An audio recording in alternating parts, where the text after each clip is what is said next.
Israel, America और Iran जंग के दरमियान अमेरिका को भारी नुकसान उठाना पड़ रहा है। आईआरजीसी ने दावा किया है कि उसने अमेरिका के दिग्गज माने जाने वाले एक F-18 लड़ाकू विमान को मार गिराया है। हालिया फौजी तनाव के बीच इसे एक बड़ी कामयाबी के तौर पर पेश किया जा रहा है।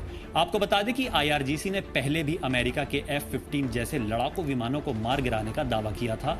वहीं इन दावों को अमेरिका ने बेबुनियाद बताकर खारिज कर दिया था। इस बीच 2026 में चल रहे अमेरिका ईरान तनाव के दौरान अमेरिकी सेना को हुए नुकसान के संबंध में कई रिपोर्टें सामने आई हैं। इन रिपोर्ट्स के मुताबिक अमेरिका को अब तक लगभग 18 मिलिट्री एयरक्राफ्ट का नुकसान हुआ है।